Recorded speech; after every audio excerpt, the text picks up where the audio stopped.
My parents didn't even text me on my birthday but bought my sister a brand new house for her. So I disappeared from their lives, and the way they tried to find me was ridiculous. My name is Sarah, and I'm 28 years old. I have one sister, Jessica, who's 25. Growing up, it was always crystal clear that Jessica was the golden child and I was. Well, let's just say I was the practice kid. You know those parents who mess up with their first child and then get it right with the second? That was my family, except they never stopped treating me like the rough draft. Jessica got ballet lessons, piano lessons, art classes, and summer camps. I got told we couldn't afford extras. Jessica got a brand new car for her 16th birthday. I got a lecture about responsibility and a bus pass. Jessica's college was fully paid for, including her sorority dues and study abroad semester. I worked 3 jobs and took out loans that I'm still paying off. But I dealt with it. I told myself that parents evolve, that maybe they just learned better financial management by the time Jessica came around. I graduated college, got a decent job in marketing, and tried to maintain a relationship with my family despite feeling like an outsider at every holiday gathering. The breaking point came on my 28th birthday, March 15th. I'm not someone who needs a big celebration, but a simple happy birthday text from your parents seems like the bare minimum, right? The day came and went. Nothing. No call, no text, no email. Radio silence. I waited until the next day, thinking maybe they'd realize their mistake and reach out with apologies. Still nothing. By day 3, I was hurt but not entirely surprised. This was par for the course with my family. Then, exactly 1 week later, I saw Jessica's Instagram post. There she was, holding keys in front of a gorgeous 2-story colonial house with a red door and white picket fence. The caption read, "Surprise. Mom and Dad bought me my dream home as an early housewarming gift. I can't believe I'm a homeowner at 25. #blessed, #best parents ever, #dream come true." I stared at that post for a solid 10 minutes. A house. They bought her a house. Not helped with a down payment, bought her an entire house. And they couldn't even remember to text me happy birthday. I did what any rational person would do. I called my mom. "Sarah. Honey, how are you?" She answered, sounding genuinely happy to hear from me. "I'm fine, Mom. I saw Jessica's post about the house. That's quite a gift." "Oh yes. Isn't it wonderful? Your father and I found this perfect little starter home, and we just couldn't resist. Jessica's been working so hard at her new job, and we wanted to help her get established. Jessica's been at her marketing coordinator job for exactly 4 months, Mom." "Well, yes, but she's doing so well. And the market is so competitive for young people trying to buy homes these days." I took a deep breath. "Mom, did you realize you missed my birthday last week?" There was a pause. A long pause. "Oh, sweetheart, was that last week? I'm so sorry, time just gets away from me sometimes. We'll make it up to you. You bought Jessica a house but forgot my birthday. Now, Sarah, don't be dramatic. These are completely different things." "You're right, they are different. One costs about $300,000, and the other would have cost you nothing but 30 seconds to send a text." I said, "I'm sorry. What more do you want from me?" That question hung in the air. What did I want from her? I wanted to matter. I wanted to feel like I existed in their world as more than an afterthought. I wanted them to love me even half as much as they loved Jessica. But I couldn't say that. Instead, I said, "Nothing, Mom. Don't worry about it. We love you, Sarah. You know that, right?" "Sure. I have to go." That night, I made a decision. I was done. I was done being the forgotten daughter, the consolation prize, the rough draft. I was done pretending that their crumbs of attention were enough. I was done being grateful for the bare minimum while Jessica got the world handed to her on a silver platter. I was going to disappear from their lives and see how long it took them to notice. But I wasn't going to do it halfway. If I was going to disappear, I was going to do it right. First, I blocked all of them on social media: Mom, Dad, Jessica, and even a few aunts and uncles who I knew would report back to my parents about anything they saw. I didn't post a dramatic goodbye or explanation. I just quietly removed myself from their digital world. Next, I changed my phone number.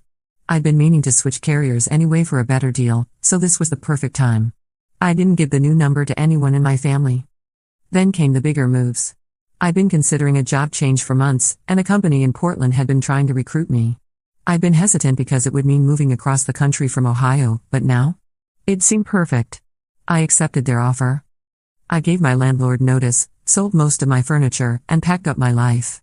The only people I told about my move were my 3 closest friends, Emma, who I'd known since college, Marcus from work, and my neighbor Beth, who had become like a big sister to me. Within 6 weeks of Jessica's house post, I was living in Portland, Oregon, 3 time zones away from my family. I had a new job, a new apartment, a new phone number, and a new life.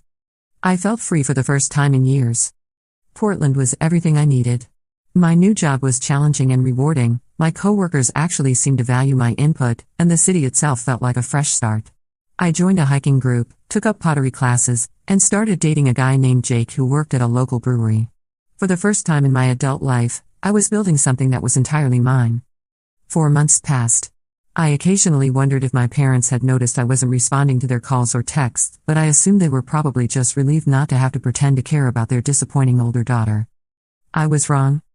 Emma called me one day in July, laughing so hard she could barely speak. "Sarah, oh my God, you need to hear this. Your mom called me." "She what?" "Your mom called me. She somehow got my number and called me at work. She's looking for you." "What did you tell her?" "Well, first I had to figure out who she was because she introduced herself as Sarah's mother, Patricia Mitchell, like I should know who that is. Then she starts going on about how worried she is because you haven't been returning her calls or texts." I laughed. It took her 4 months to notice I wasn't responding? That's not even the best part. She asked if I knew where you were, and I said I couldn't share that information without your permission. So then she asks if I could just confirm that you're safe and healthy, and I said yes. But then, Sarah, then she asks if I think you're mad at them about something. She asked if I'm mad about something? Something. Like she can't possibly imagine what you could be upset about. I wanted so badly to ask her about your birthday in Jessica's house, but I figured you wouldn't want me to get involved. Good call. What did you tell her? I said that wasn't really my place to say, and if she wanted to know how you were feeling, she should probably ask you directly.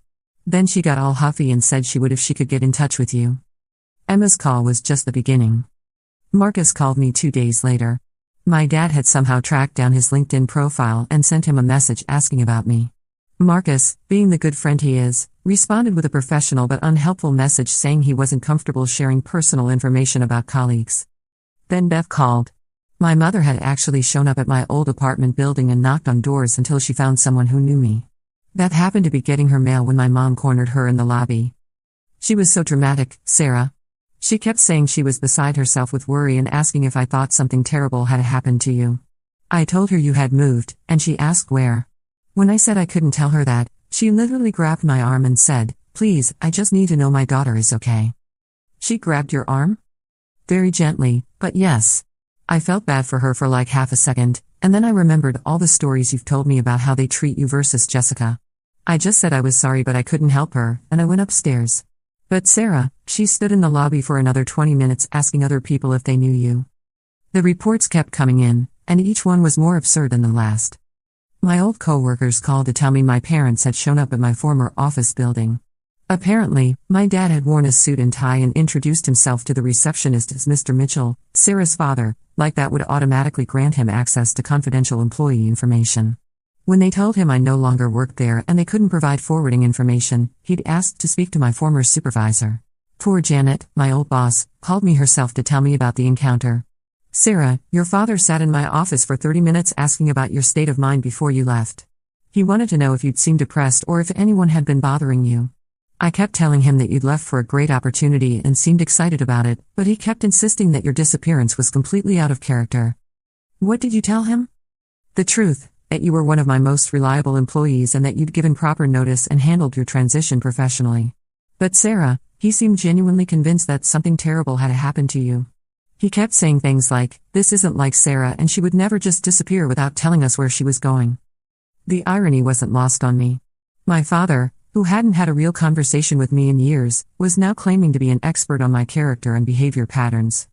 They'd also gone to my college alumni association asking for updated contact information.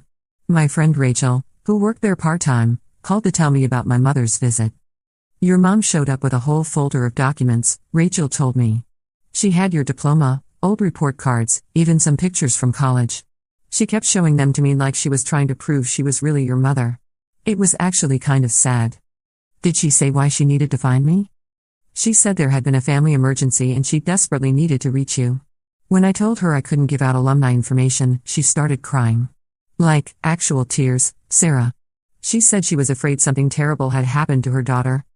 The family emergency angle was new. I wondered what crisis they'd invented to justify their search, or if my mother had simply decided that my absence itself constituted an emergency. My dad had even called the phone company trying to get my new number, but privacy laws prevented that. The customer service representative he'd spoken to had actually called my old number to report the incident, reaching the new owner who was understandably confused and annoyed. But my parents' efforts weren't limited to official channels. They'd also enlisted Jessica's help in ways that were becoming increasingly invasive. Marcus told me that Jessica had started showing up at places I used to frequent in Ohio. She'd gone to my old gym, my favorite coffee shop, the bookstore where I used to spend Saturday afternoons. She'd shown my picture to employees and regular customers, asking if anyone had heard from me or knew where I'd gone.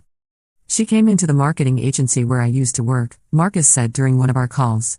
She told the receptionist she was your sister and that there was a family emergency. She wanted to know if I'd mentioned anything about your plans or where you might be living now. What did they tell her? Nothing, thankfully. But Sarah, she seemed really distressed.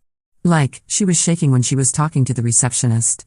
Either she's a really good actress, or she's genuinely upset about not being able to find you. I found myself wondering about Jessica's motivation. Was she worried about me, or was she just doing what our parents asked? Had it occurred to her that her brand new house might be connected to my disappearance? Did she feel guilty, or was she just confused about why I'd suddenly vanished from their lives? The most ridiculous part came when I learned they'd started reaching out to people I barely knew. Beth told me that my mother had somehow gotten the contact information for other tenants in my old apartment building and had called them individually. She called Mrs. Henderson from 3B, Beth said, referring to the elderly woman who lived down the hall from my old apartment. Mrs. Henderson called me all confused, asking if I knew why some woman was calling her about you. Apparently, your mom asked her if she'd noticed any suspicious activity around your apartment before you moved out. Suspicious activity? I guess she wanted to know if you'd seemed scared or if there had been any strange people around. Mrs. Henderson told her you'd always been polite and quiet, and that you'd said goodbye to her when you moved out. But your mom kept pressing, asking if she was sure you hadn't seemed worried or upset about anything. The paranoia was escalating. My parents had apparently convinced themselves that my disappearance was the result of some external threat rather than my own choice. In their minds, I couldn't possibly have decided to leave them voluntarily. Something bad must have happened to me. Emma called with updates about increasingly creative attempts to track me down. Your mom found my LinkedIn profile and sent me a message asking about your job search history. She wanted to know what companies you'd been interviewing with and whether you'd mentioned wanting to move to any specific cities. What did you tell her? I didn't respond to the LinkedIn message, but she found my work email address and sent me a much longer message. Sarah, it was intense. She wrote like 3 paragraphs about how worried she is and how this is tearing the family apart. She said your dad hasn't been sleeping and that Jessica cries every day because she misses you so much. That last part gave me pause.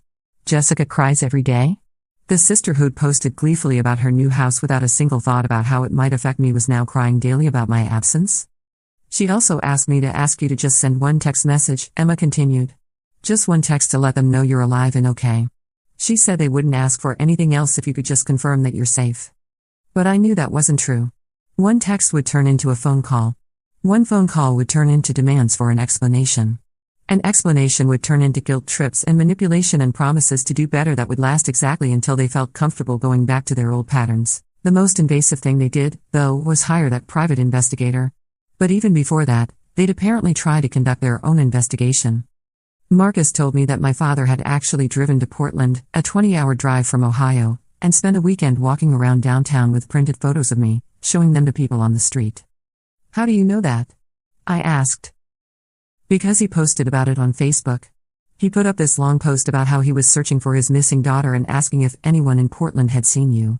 He included a bunch of photos and even offered a reward for information about your whereabouts. I immediately called Emma to have her check my father's Facebook page, since I'd blocked all of them and couldn't see it myself. Oh my God, Sarah, she said after looking it up. This is a lot. He's posted like 15 times in the past month about looking for you. And the photos he's using, they're all old ones from like college and right after graduation. You look completely different now. What kind of posts? Let me read you one. Still searching for my daughter Sarah. Last seen in Ohio in March. She may be suffering from depression or memory loss. If anyone has any information, please contact me immediately. We just want to know she's safe. Sarah, he's made it sound like you have some kind of medical condition. Memory loss? That's not even the worst one. There's another post where he says you disappeared without explanation and that your behavior before you left was erratic and concerning. He's basically told everyone that you had some kind of mental breakdown. I felt sick. My father was essentially conducting a public campaign that painted me as mentally unstable.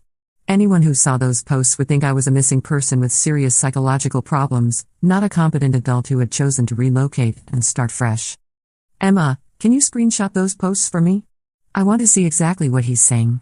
She sent me the screenshots, and they were even worse than I'd imagined. My father had crafted a narrative where I was a vulnerable person who had vanished under mysterious circumstances, possibly due to mental illness or external threats. He turned my conscious choice into a tragic mystery that required community intervention to solve. The post had dozens of comments from people offering prayers, sharing similar stories, and giving advice about search strategies. A few people had even claimed to have seen me in various cities across the country, leading to a string of false leads that my father had apparently followed up on. One commenter had written, "Have you checked hospitals and shelters? Sometimes people with mental health crises end up in places where they can't identify themselves." Another had suggested, "You should contact that show about missing persons. They might be able to help get the word out." My father had responded to every comment with gratitude and updates about his search efforts. He created an entire online community of strangers who were now invested in finding his missing daughter. But the most disturbing part was a post from 2 weeks ago. "We've hired a professional investigator to help find Sarah. If you have any information, please don't hesitate to reach out. We're offering a $25,000 reward for credible information leading to her location. We love you, Sarah, and we just want you to come home." A $25,000 reward. They were treating me like a kidnapping victim. I realized then that this had gone way beyond simple concern or even guilt about forgetting my birthday. My parents had created an entire fantasy where I was a victim who needed to be rescued, rather than facing the possibility that I'd left because of how they treated me. It was easier for them to believe that something terrible had happened to me than to examine their own behavior and acknowledge that they'd failed as parents. The private investigator they'd hired was apparently quite thorough. Beth told me he'd interviewed not just her, but several other people in my old neighborhood. He'd asked about my daily routines, my social circle, my mental state, and whether I'd ever mentioned feeling threatened or unsafe. He was very professional, Beth said, but also very persistent. He asked me the same questions 3 different ways, like he was trying to catch me in a lie or get me to reveal something I hadn't intended to share. What kinds of questions? He wanted to know if you'd ever talked about wanting to disappear or start over somewhere else. When I said you'd mentioned wanting a change of scenery, he asked if that seemed like a normal career move or if it seemed desperate or impulsive. He also asked if I'd ever seen you arguing with anyone or if you'd seemed paranoid or fearful in the weeks before you moved. The investigator had also apparently done research into my digital footprint before I'd completely severed my online presence. He'd somehow managed to get screenshots from mutual friends and people I'd interacted with on social media before I'd blocked my family and deactivated my accounts. He showed me some of your old Instagram posts that he'd gotten from someone else, Emma told me during one of our calls. He wanted to know if I thought the captions seemed normal or if they indicated depression or distress. I told him you'd always been pretty private on social media and that nothing seemed unusual to me. Which posts was he looking at? Random stuff from the past year. That picture of you hiking at the state park, the one of you at Marcus's birthday party, some food photos. He was reading way too much into everything. Like, he asked me if I thought it was significant that you'd posted a picture of a sunset with the caption "Endings and Beginnings" 2 months before you moved. That was just a random sunset photo. I know that, and I told him that, but he wrote it down in his little notebook like it was some kind of crucial evidence. The investigator had also contacted my former therapist's office, though privacy laws prevented them from sharing any information. My old dentist's office had gotten a call asking about my last appointment and whether I'd seemed distressed or mentioned any concerns about my safety. It was starting to feel like my entire life in Ohio was being dissected and analyzed by strangers who were looking for evidence of some crisis that didn't exist. My parents had turned my personal decision into a criminal investigation, and they were dragging everyone I'd ever known into their delusion. But perhaps the most ridiculous part of their search efforts was what Jessica was doing on social media. Emma discovered that Jessica had created multiple fake accounts on Instagram, Facebook, and even TikTok, all designed to try to find me or people who might know me. She's been friending people from your college, your old job, even random people who have your same name, Emma told me. One of the fake accounts is pretending to be a travel blogger who's visiting different cities and asking locals for recommendations. I think she's hoping you'll respond if you think it's just some random person asking about Portland. How did you figure out it was her? The account used a stock photo, but when I reverse searched the image, I found the same photo on a real estate blog post that Jessica had written for work. Plus, the writing style was exactly like hers, lots of exclamation points and emoji. Jessica had also apparently joined Facebook groups for people who lived in various cities where she thought I might have moved. She posted in groups for Seattle, Denver, Austin, and Portland, always with some variation of the same message: "Hi everyone. I'm trying to reconnect with an old college friend named Sarah Mitchell. She's about 28, works in marketing, and might have moved to your city recently. If anyone knows her or has any leads, I'd be so grateful for your help."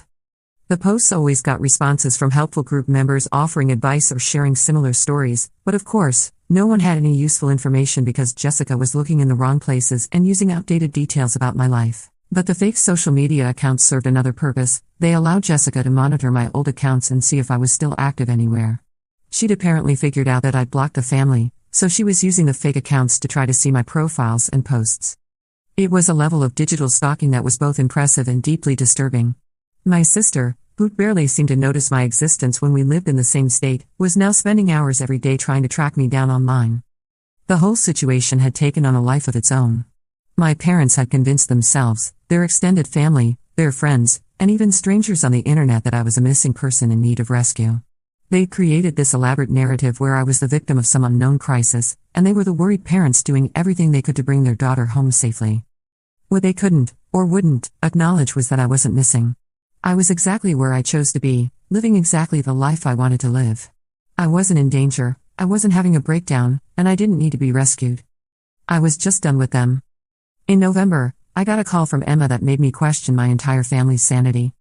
"Sarah, I need you to sit down for this one." "I'm already sitting." "What now?" "Your parents hired a private investigator." "They what?" "A private investigator contacted me yesterday. Professional guy, very polite, said he was trying to locate you on behalf of your concerned family.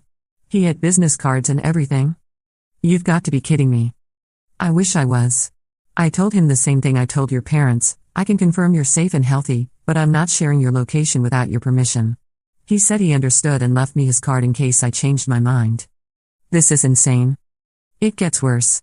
I called Marcus, and the guy contacted him too. Same story. But Sarah, he also went to your old apartment building and interviewed your former neighbors. That said, he was very respectful but thorough. He asked about your habits, your friends, whether you seemed distressed before you moved. I couldn't believe it. They'd hired an actual private investigator to track me down. The same parents who couldn't remember my birthday were now spending hundreds of dollars on a professional to find me. Did he find anything useful? I asked, morbidly curious. I don't think so. We all gave him the same story: you're fine, you moved voluntarily, and we're not sharing details. He seemed satisfied that you weren't in danger or anything. The private investigator thing should have been the end of it, but my family apparently has no concept of boundaries or limits. In December, Jessica started trying to find me through my hobbies. She somehow figured out I'd been taking pottery classes back in Ohio and started calling pottery studios in major cities asking if they had a student named Sarah Mitchell. When that didn't work, she tried yoga studios, book clubs, hiking groups, anything she could think of that I might have joined. Marcus told me she'd even created fake social media accounts to try to find me. She'd send friend requests to people with similar names or from my college, hoping to find someone who might know where I was. Your sister is persistent, he said. I have to give her that. She's desperate to find me so they can go back to ignoring me with a clear conscience, I replied. But I was starting to wonder if that was really what this was about. The amount of time, energy, and money they were putting into finding me seemed excessive for people who just wanted to assuage their guilt. The answer came in January, almost a year after I disappeared from their lives. I was having coffee with a new friend from work when my phone rang. Unknown number, Oregon area code. I'd been ignoring unknown calls for months, but something made me answer this one. Hello? Is this Sarah Mitchell? The voice was unfamiliar, professional, female. Who's asking? My name is Linda Rodriguez, and I'm a social worker with the Oregon Department of Human Services. I received a wellness check request for you, and I wanted to reach out to confirm that you're safe and not in any danger. My blood ran cold. A wellness check request? From who? I can't share specific details about who requested it, but I can tell you that someone expressed concern that you might be missing or in danger. They provided your name and indicated you might be living in the Portland area. I'm not missing or in danger. I moved here voluntarily for work. That's what I assumed, but I do need to follow up on these requests. Would you be willing to meet with me briefly just so I can close this case? I agreed to meet her the next day at a coffee shop downtown. Linda turned out to be a kind woman in her 50s who seemed as annoyed by the situation as I was. I have to ask, she said after confirming my identity and well-being, do you have any idea why someone might think you are missing or in danger? I gave her the abbreviated version of the story: family issues, decided to move and start fresh, they've been trying to track me down ever since. And they filed a missing person report? Is that what this is? Not exactly. In Oregon, adults have the right to disappear if they want to. But when someone files a concern report claiming they believe a person might be in danger, we do have to follow up. Whoever filed this report claimed they had reason to believe you might be the victim of foul play or suffering from a mental health crisis. Foul play? They apparently told the police in your hometown that your disappearance was completely out of character and that you'd been acting strangely before you vanished. The local police passed the information along to us as a courtesy. I was speechless. They convinced the police that I might have been murdered or kidnapped. I can see from your reaction that this wasn't the case, Linda continued. Do you want to contact your family and let them know you're okay? I can facilitate that conversation if it would help. No, I said firmly. I'm an adult who made an adult decision to relocate and start over. I don't owe them a conversation. That's absolutely your right. I'll close this case and note that you're safe and living independently by choice. I should mention, though, that whoever filed this report was very convincing. They provided a lot of details about your life, your job history, your friends. They clearly know you well. They think they know me well. There's a difference. Linda nodded. I see this more often than you'd think. Families who don't understand that sometimes people just want a fresh start. After Linda left, I sat in that coffee shop for 2 hours, processing what had just happened. My parents had convinced the police that I might be dead. They'd gotten a social worker involved. They turned my conscious choice to start over into a potential criminal investigation.